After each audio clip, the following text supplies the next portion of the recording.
Yo les bros, bienvenue sur Spatule Bro, je suis le chef, on se retrouve aujourd'hui pour review de l'épisode 1 de The Beginning After the End, nouvel animé de cette saison. Bon, on est clairement dans un isekai, on va en reparler, voilà, d'ailleurs à noter que c'est l'adaptation d'un webtoon américain. Attention.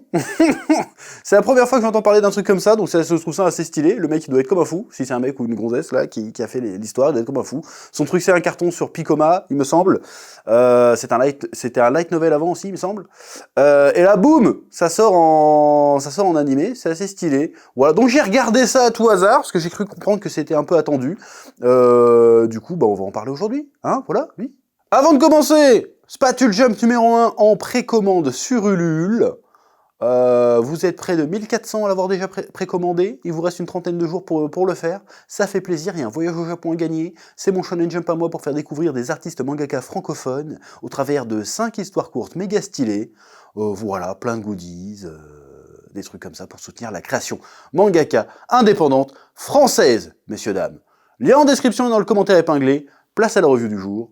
Je vous remercie. Alors, de quoi qu'est-ce que ça parle donc? The Beginning After the End, le commencement après la fin, en français. Ça fait un peu plus stylé, je trouve, en français, ce genre de phrase. Mais bon, hein, on respecte le titre original. Au moins, c'était pas un truc à rallonge avec un nom en japonais, là. Tu sais, genre, moi, quand je me réincarne en distributeur de culottes dans un autre monde avec des elfes et des gros culs, il y en a marre de ces titres-là. C'est trop long. C'est devenu une blague, au bout d'un moment. Bref. Donc, j'avoue que comme j'ai compris que c'était un isekai assez vite, j'ai regardé ça d'un air d'autoroute, j'ai envie de te dire, d'un air méfiant, au-delà de la blague. Mais j'ai été un peu agréablement surpris, même si on reste en terrain connu quand même. Mais avant, je vais vous résumer l'histoire. Mais tu la connais, l'histoire, en fait, parce que l'histoire, on l'a déjà vue 50 000 fois. Donc, c'est un roi, un tyran, qui a l'air plus ou moins démoniaque dans son monde, mi-fantasy, mi-technologie du futur, qui a fait des combats de fous, qui a conquéri la Terre, qui a bombardé des civilisations. Le gars, c'est l'alpha, l'ultime, il est au top du game. Mais un jour, il meurt d'une manière mystérieuse. Et, je te le donne en mille, il se réincarne dans un autre monde. Oh, comme c'est original, dans le corps d'un bébé. Et du coup, le premier épisode, c'est un peu ça, c'est le gars qui s'habitue à sa vie de bébé, et qui découvre que dans ce monde, oh, il y a de la magie. Oh bah là là, oh bah dis donc, oh bah je m'y attendais pas celle-là. Et que ses parents, sa mère c'est une mage qui fait de la magie, il y a deux types de magie, il y a la magie un peu externe et la magie interne qui permet de faire de la bagarre. Son père s'il fait de la bagarre et sa mère fait de la magie externe. Ça aurait été original d'inverser, hein, c'est toujours le mec qui fait la bagarre et la meuf qui soigne. Ça aurait pu être intéressant d'inverser, mais bon voilà, on est plus à ça près. Et donc le gars en fait il est vieux dans un corps d'enfant et puis du coup il fait ses petites réflexions qu'on a déjà vu 50 000 fois dans 50 000 autres isekai. Alors après peut-être que lui c'était un des pionniers du genre, je ne sais pas, c'est possible. Mais certes on est en terrain connu, certes c'est assez cliché, mais tu sens que ça essaye de raconter quelque chose. Voilà. Moi, un des gros reproches que j'ai fait au genre Isekai depuis toutes ces années, c'était que bien souvent, le côté deux mondes n'était qu'un prétexte. C'est-à-dire, vas-y, on va mettre un mec avec des connaissances adultes, dans un corps de bébé qui se réincarne, ou même pas dans un corps de bébé, des fois c'est son corps à lui qui se réincarne dans un autre monde, et comme ça il va avoir des connaissances, voilà, et puis il va avoir besoin de découvrir ce monde, et puis le lecteur va pouvoir s'identifier, ça va être un peu l'avatar du lecteur, et puis voilà, il va kiffer sa life, et puis voilà. Et puis la seule comparaison, c'était que avant ma vie c'était de la merde parce que j'étais un jeune otaku puceau et maintenant j'ai plein de waifus qui veulent me sucer la queue. Alors bien sûr, je n'en baiserai aucune avant la fin du manga, mais quand même, voilà, je suis un peu vulgaire, je suis désolé. Mais c'est un peu ça, vas-y, c'est le no-life qui s'invente une vie, j'aime pas ça. Pour moi, l'isekai, oui je fais une digression, je m'en bats les couilles. Pour moi l'isekai c'est l'anti-shonen neketsu en fait. Moi je suis un bandeur de neketsu, c'est genre vas-y, garde la pêche, bats-toi pour tes rêves, trucs comme ça, j'aime bien. Le côté isekai, genre j'ai qu'à mourir, comme ça je suis dans un autre monde et j'aurai tout ce que je veux en mode facile parce que je vais être trop pété, c'est de la merde. Voilà, moi ça je trouve que c'est la mort du fun ce truc-là. Voilà. Donc je n'aime pas, de manière générale, les isekai de ce genre. Voilà, après tu me parles de vision d'escaflowne, truc comme ça, je fais oui, Là, on est bon. Tu me parles de genre de trucs, des trucs de power trip fantasy de merde avec un harem, voilà. Et je sens clairement qu'on va là-dessus, hein. Parce que là, le premier épisode, ça ressemble au premier épisode, presque mot pour mot, à Mushoku Tensei. Mushoku Tensei.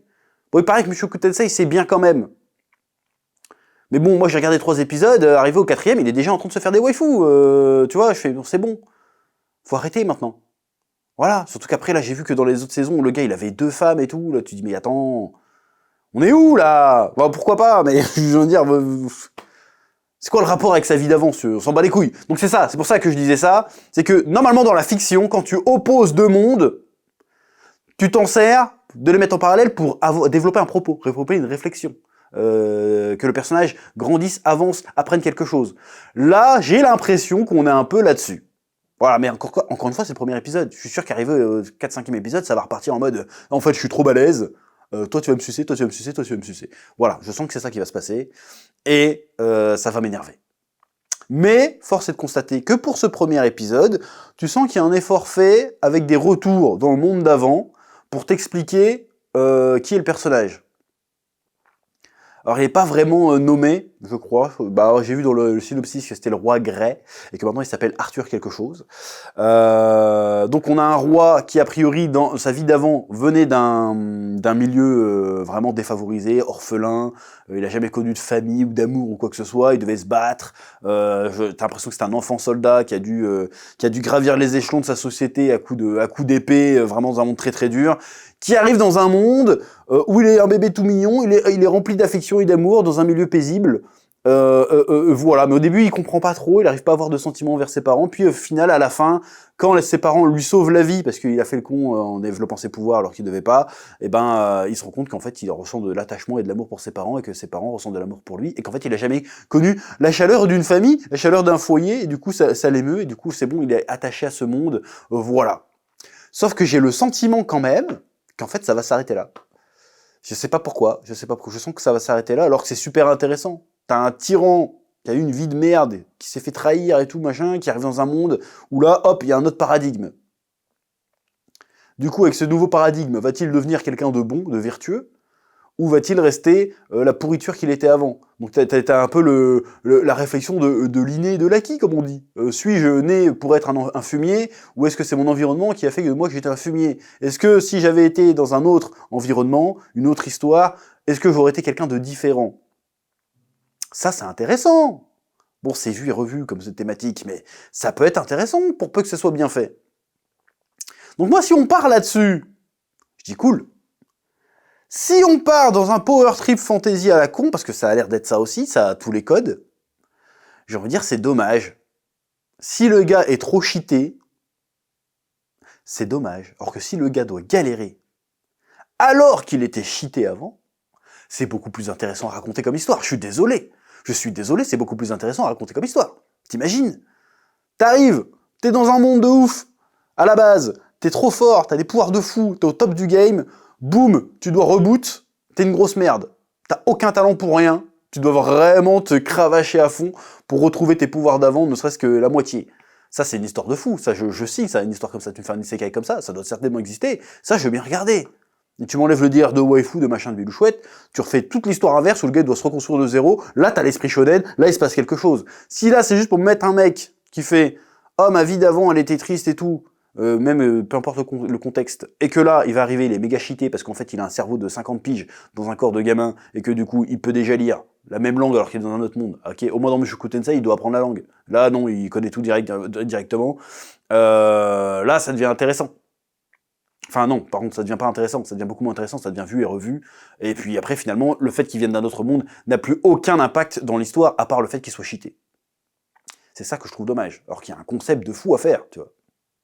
Alors dans un contexte où tu fais une histoire parodique, genre Isekai'ra, mon Isekai en light novel, disponible sur le Spatu Shop, lien en description, c'est parodique, si tu veux. Donc on se moque des codes des Isekai. Ça devient rigolo. Mais quand tu fais premier degré une histoire comme ça, et que tu trouves ça génial, voilà. Donc, premier épisode, assez engageant, en vrai, mais je me méfie. Voilà. C'est à peu près tout ce que j'avais à dire sur ce premier épisode. Je sens que c'est générique as fuck. On va voir, malgré tout, il y a une petite lueur d'espoir. Vous me dites si ça vous intéresse que j'essaye de faire des reviews de cet animé. Voilà, je vais au moins essayer de faire le 2e épisode, voir où ça va. Peut-être le 3e, et si franchement ça repart dans les trucs classiques, je dirais Nick Saras. À moins que ça fasse des 100 000 vues les reviews, je sais pas. Vraiment, en vrai ça m'étonnerait. Voilà, donc c'était mon petit avis sur le premier épisode de The Beginning After the End. Je vous laisse le soin de me dire ce que vous en avez pensé dans les commentaires. Et puis je vous dis à très bientôt sur Spatule Bro pour de nouvelles vidéos sur les animés de cette saison. Oui.